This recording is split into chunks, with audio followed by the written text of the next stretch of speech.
Hello everyone, it is Joe here from OmniPoke, the channel that brings you guys everything Pokemon.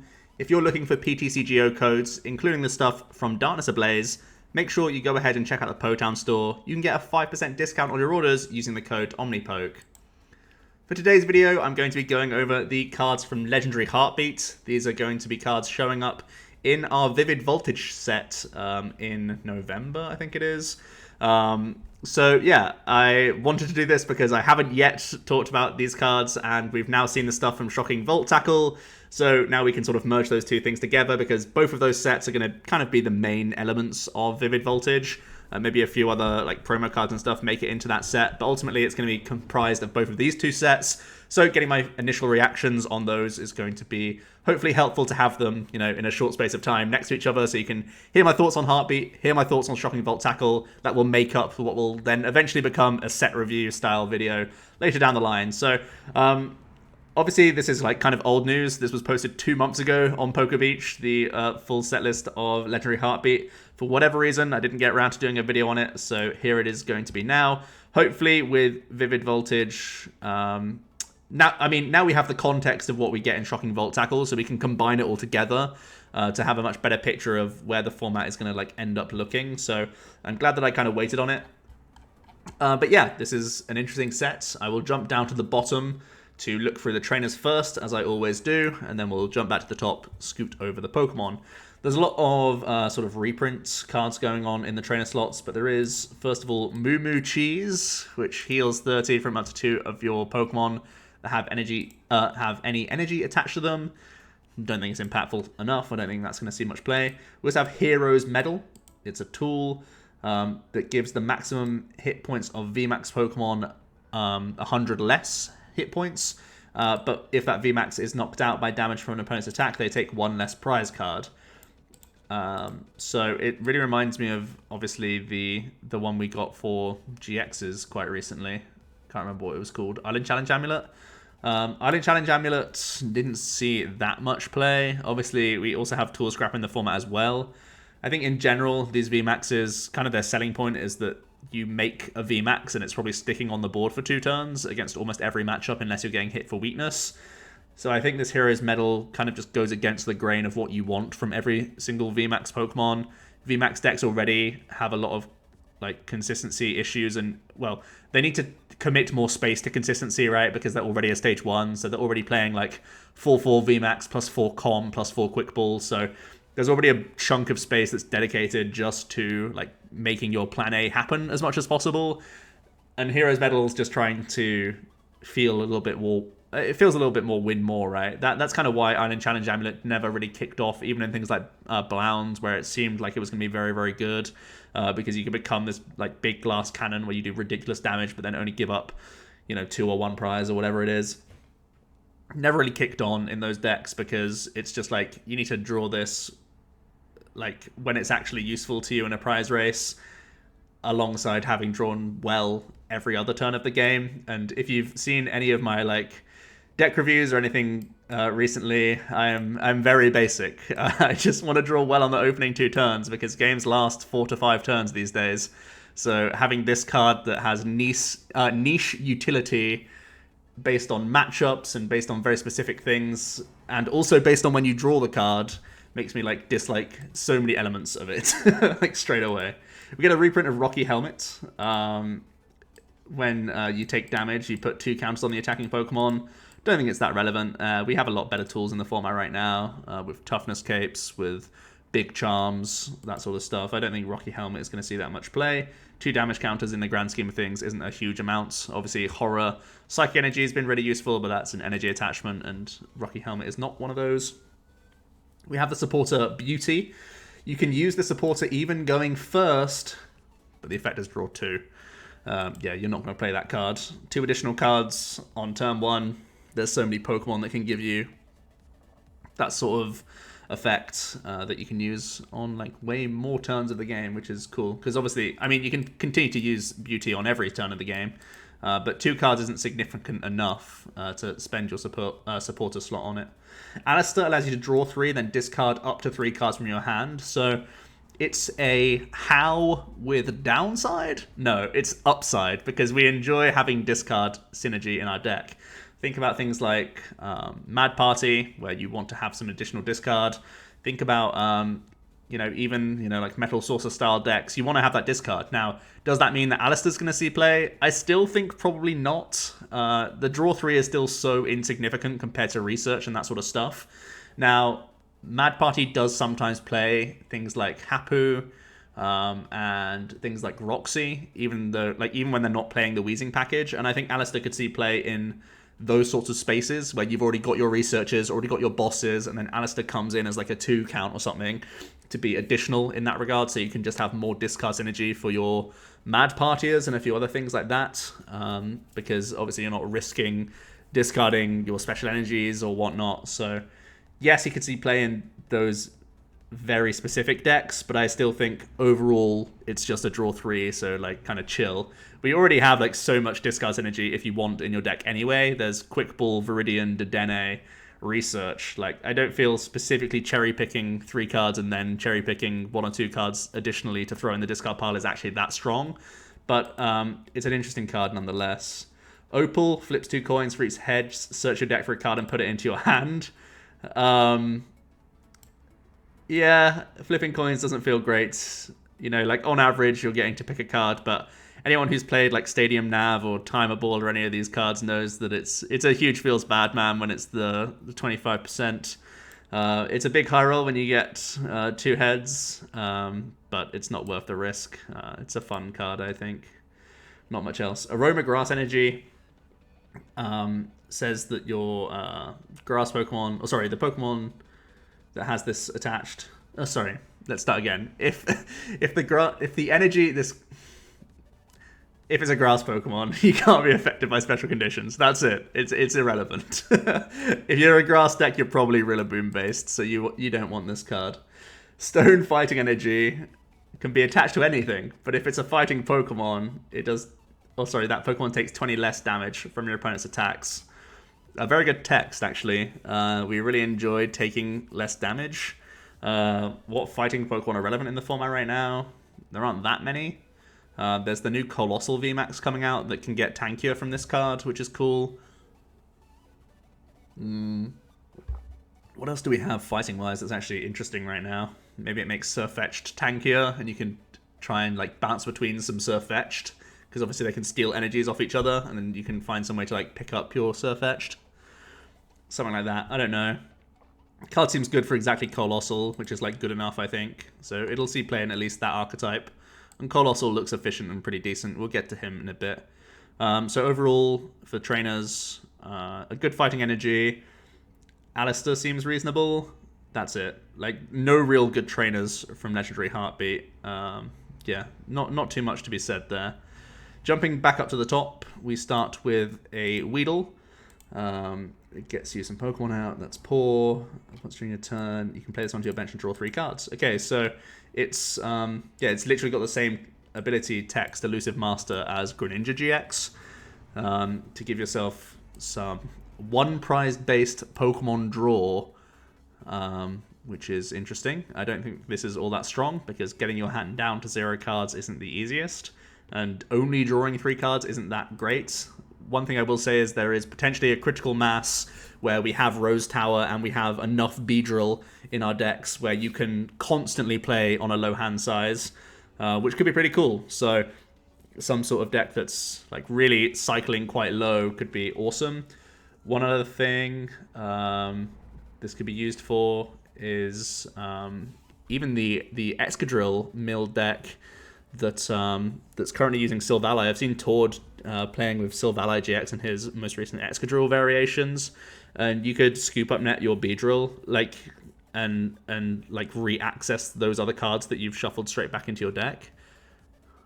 If you're in an Excadrill loop, something that I just randomly thought of, but yeah, I don't think that's going to be like its home or anything. It's just something you could do with the card potentially. Yeah, any ability Pokemon that can come straight into play and draw you cards is gonna be reasonable. And I am slightly concerned about how easy it is for ADP to just gust for the game if you are leaning towards Crobats, Dedenes, Eldergosses. So having one prize versions is worth considering. One thing I will say though is obviously it's quite hard to get your hand size to 0 in a lot of situations. So yeah, niche probably, but I'm excited for that ability. Like let's just think about the Greninja, right? No one actually played Greninja to draw the cards. Like, sometimes in Mewtwo, you would just happen to put it down to draw cards, but most of the time you didn't.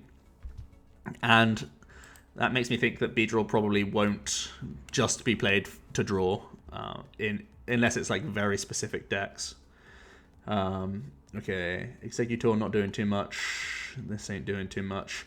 We have Amazing Rares in this set. Most Amazing Rares have really, really awkward and horrific attack costs, but they have some interesting text on them. So straight away, like you can't really tech these cards into decks because you need to change up your energy lines so dramatically to actually make them work. But there's some interesting stuff here. So we'll start with the Celebi. Grass cost for Energy Press. You do 30 times the amount of energy attached to your opponent's active Pokemon. We've seen this attack a few times. It's kind of like okay. Amazing Bloom for a Lightning Psychic. Search your deck for a card that evolves from each of your bench Pokemon and put those cards on top of those Pokemon to evolve them. Yeah, very, very poor for the attack costs that you're trying to set up. It's like 2 turns where you could have already got your Pokemon out to begin with. And also the upside is that you're evolving stuff. And no one wants to do that because evolving is losing in the game right now. Okay, Shaman, very, very poor. Yeah, we don't want that. 50 Snipe. No. 120 for 3. Not efficient anyway. Alright, we have a Zarude V. The first introduction of Zarude. We have a Bind Down for 2 colorless. You do 50 and your opponent's active can't retreat. Not great at all. Jungle Rise probably being the most interesting attack. You do 100 and you may attach 2 basic energy cards from your hand to your bench Pokemon in any way that you like, then heal all damage from those Pokemon. So the potential here is that you can be tanking with other grass stuff and take a hit, switch into Zarude, continue to put damage into play, whilst also like healing your bench guy at the same time. Similar to how we saw things like Mega Sceptile work as a deck, where you would attach and heal at the same time. Zarude's very much trying to do the same thing. That could be interesting. I don't know what grass Pokemon are tanky enough to build around right now. Maybe this could go alongside the Orbeetle V. Interesting. Okay, the VMAX I should say, because I'm not seeing it being good enough for like Rillaboom VMAX or anything like that. Because it's only attaching 2 energy cards, and you've had to commit 2 attachments to this Zarude anyway. So the earliest you're doing this is turn 2, unless you're doing like Turbo Patch shenanigans, and that sounds really poor. But the card's interesting. I like the heal aspect of things, especially when VMAXs are in the game. You can weave in like 2 copies of Zarude into your tanky grass VMAX deck and have some healing and acceleration built in. I think there's a lot to like about this card. I don't think it naturally goes into any Rillaboom deck unless you're still playing like Rilla Rowegg, and I don't think you really should be playing that anymore in the format. So yeah, it's still kind of waiting for a home. Maybe the Orbeetle is how it's going to see play. Ampharos V does 50 for 2 in Confusion. Damage Spark does 120 and 30 to each of your opponent's bench Pokemon that already have damage counters on them. It's a good amount of spread, but it's expensive. Lightning stuff doesn't have the same acceleration that it used to have. It's no pressure to the active, really, so not enough there behind it. Raikou has some of the best text on the attack, but it also has a very awkward cost. For Grass, Lightning, Metal, you do 120 and 120 to one of your opponent's bench Pokemon. Again, like that's actually like very good attack text, but the energy cost is so rough that I'm not seeing any deck that wants to do this. So yeah, it's like a glamorous card. Like, yes, you can be playing some like Aurora Energy stuff going in. And if you were just like, I don't know, maybe if you were like an ADP deck that was playing Metal Energy already and then you just had a thick Guzhala Aurora account, this would be like a big payoff card for having all of those subpar cards in your deck, but I don't see it being a good enough payoff, quite frankly. Manectric, once during your turn, you can evolve and draw 3. That's, again, just a one-time deal, not really that worth it. Its attack cost is pretty poor. Galvantula does some paralysis, damage that they've already got on them. Not worth it again. Tons of subpar cards, I think, so far. Pincurchin spreading. No one really cares about that. Once during a turn, if your active Pokemon has any psychic energy attached, you can heal 20 from it and remove one of its special conditions. So this could be a card that synergizes with Gardevoir VMAX, but yeah, Gardevoir VMAX sucks, so it's fine. Girafarig. Force your opponent to shuffle and draw 4 whilst doing damage. Some disruption, but again, very weak. Banette. When you evolve, you may devolve one of your opponent's bench Pokemon. Okay. Well, evolving's very weak in the format right now. But we have Banette now to counter it. I still think it's very poor. Put a card from your discard pile into your hand. I like putting cards back into my hand. Still probably not good enough, though. Alright, Diancie. Reducing some damage, not important. Playing a supporter, not important. So Alchemy, I believe this is being pushed forward to our Champion's Path set, so this won't be in Vivid Voltage. We have Zation, the amazing rare version of Zation. So it's a Psychic type that has a Grass Psychic Metal attack cost that does 150. If your opponent's Pokemon... Oh, sorry, if your opponent has a VMAX, this does 300 damage. So if you've done an ADP GX attack, and you've somehow got the energy cost to work on this guy, you can hit 330, which is pretty much a dream. I really do think that is a dream situation. Obviously, the attack text is pretty good. I'm interested in that, but you basically need to have Ultimate Raid, right? Either you need to... Because, I mean, you can't just do, like, Saucer E-Switch stuff, and you can't add in any other accelerator to ADP, because there's just not enough space. Otherwise, you're just making the whole thing an inconsistent mess. And, I mean, there are a lot of VMAXs in the format, so if you could actually power this up, it's like a big payoff. Because a 1-prize taking a 3-prize knockout is nuts, obviously. But, yeah, like, this is just hoping that you get to Ultimate Ray, right? And you just happen to play Psychic... Well, you don't happen to play... You choose to play Psychic, Grass, Metal, and Water all in your deck. And that's pretty wild, I want to say. We have a Quaggums. Got to check out him. There he is, doing the stuff. Very poor. We have a bunch of fighting Pokemon. We're interested in fighting Pokemon in the format because of Eternatus, but all of these are terrible. Zygarde looking terrible as well. Lycanroc looking terrible. Okay, we have the big Coleman, Colossal V, 220 hit point V that does 90 for fighting colorless and burns as well, so effectively 110. And Boulder Crush doing a flat 180 for 4. Very poor card, but he is the launch pad to the VMAX, right? 330 hit point fighting type that has the Eruption Blast attack for just 1 fighting. Very efficient and very rare for fighting Pokemon to have 1 attachment attack cost. But 40, you discard the top card of your deck. If it's an energy, you do 90 more, then attach it to this dude. So self-accelerating with 130 damage, 1 attachment. It's not too bad. The big payoff is going to be, right, this is meant to be like a foil to Eternatus. 130 only pushes it to 260, but if you're behind on prizes and you have Dojo, that 130 goes to 170 and that goes to 340. So the idea is you kind of dilly-dally until they kill something first, and then you like insta-respond on their Eternatus VMAX, and then hopefully like that carries you through the rest of the game. By turn 2, you can have 2 energies attached to this guy, and then he self-accelerates that extra energy that you put on him.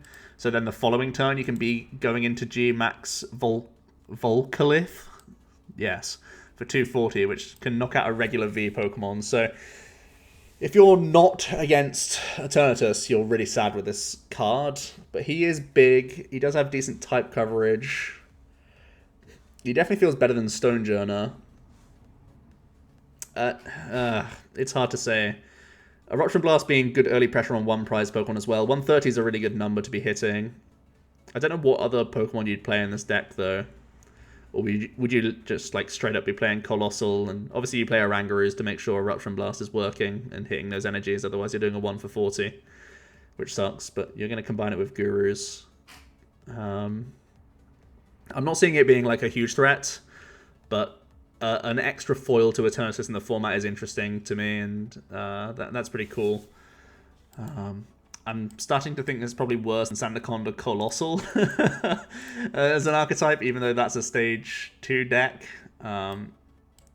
Because it's so, like, I don't think you'll ever use Gmax Volcalith. You're never going to get to use it twice in any game, right? You're only ever doing that like once per game, and it's only 240 damage. So if you're not hitting for weakness, you're pretty upset in every regard. So I still feel this card is pretty weak, but it's at least giving something for Eternatus to think about. Obviously, Eternatus can play Piers and Weak Guard Energy, or just play Weak Guard Energy, and probably still stomps Colossal.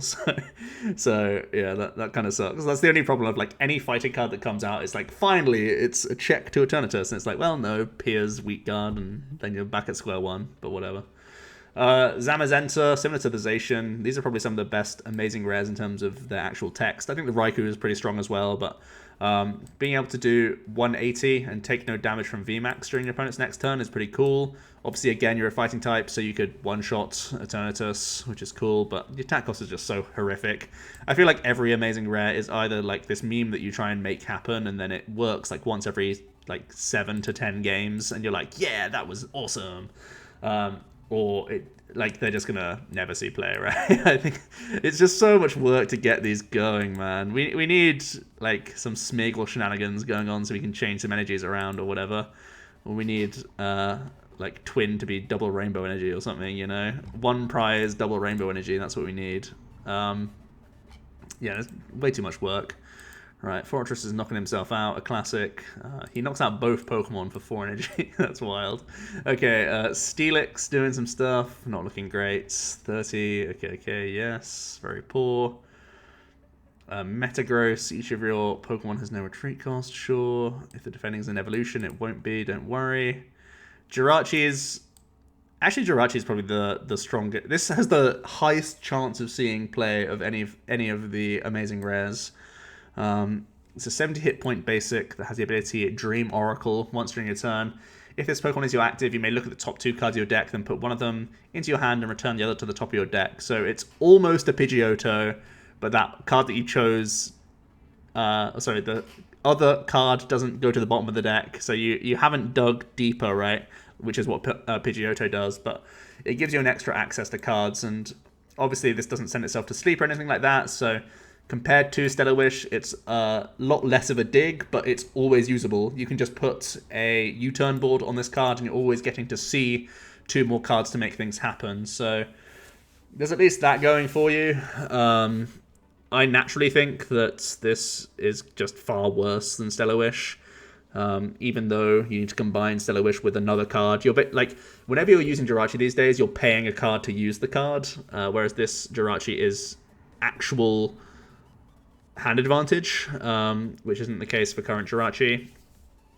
But it's just not enough of a dig, I don't think, too often. I'd be very surprised if we started to see like 4 of amazing rare Jirachi in decks. I like its effect. It reminds me of like Pokedex and that sort of stuff. It's not that bad. Definitely better than like Ordino or something, you know, as an option to just have in the active. But I don't think it's impactful enough to look at the 2 cards anymore. Maybe it is. Maybe just... The thing is, like, it even gets diminishing returns. Compared to, like, Stellar Wish, where you Stellar Wish and then Stellar Wish again and you're really happy. If you were to Dream Oracle twice, you know that you've already said no to one of those 2 cards. And, like, you have to say no to the same card again. So using, like, multiple Dream Oracles isn't that strong a lot of the time. So, again, it doesn't have the same sort of upside as multiple Pidgeottos being in play or anything like that. But... who knows, maybe it's important enough in the early turns to have a 1-prize Pokemon in the active, so you're protecting your bigger stuff in the back, especially if you don't want your V or VMAX to get knocked out earlier on. Maybe it's important enough to just get those 1 or 2 additional cards to see to hit combinations. For the most part, I'm thinking Stellar Wish is probably going to be the 1-prize way to go for a Jirachi. Otherwise, yeah.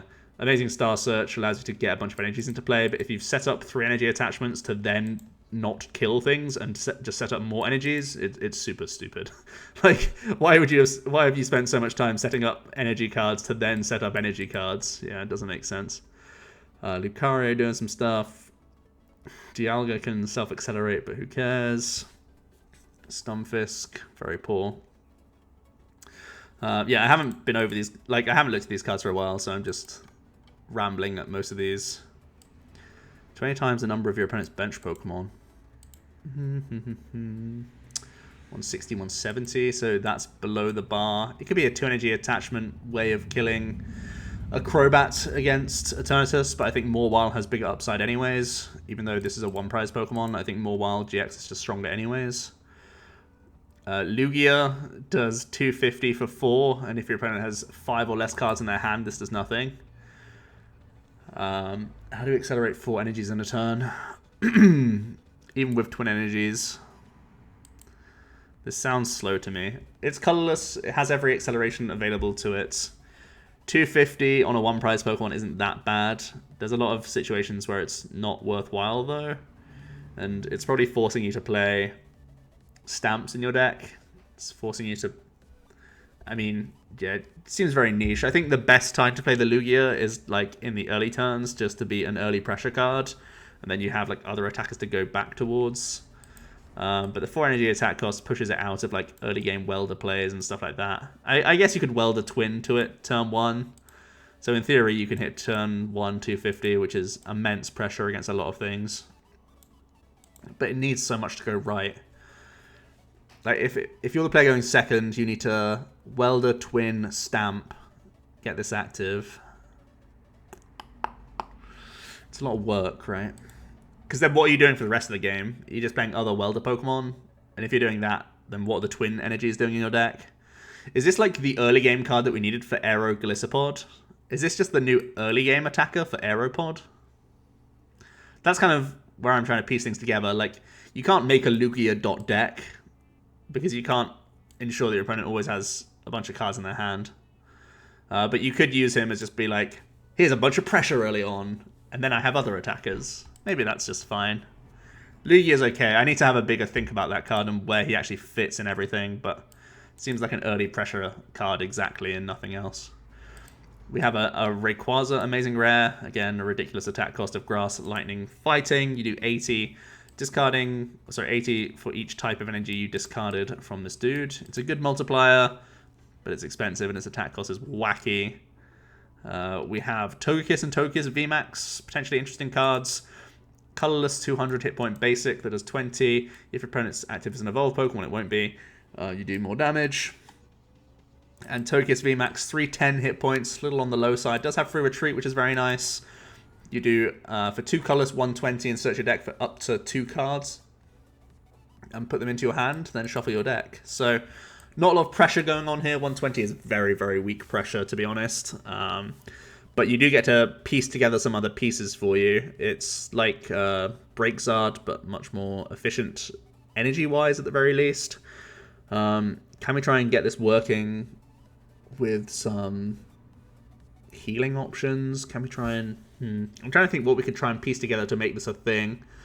The first thing that came to me was the Flying Taxi of Corviknight, right? Where you just keep piecing together like Scoop Up Nets, Rare Candies, and Corviknights. So you don't get knocked out as Togekiss, and you just keep max gliding and then finding a new way to heal yourself. And then max glide again on 2 attachments every single turn.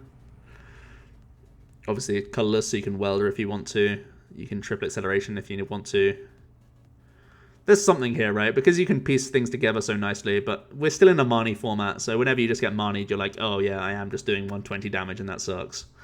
So yeah, it's probably definitely bad, but there'll be some weird creative deck going on there, I'm sure. I'm trying to think, because your damage output is so low, you need to try and you're piecing either like a handlock strat together, or you're piecing together a healing strat where you're like looping yourself somehow.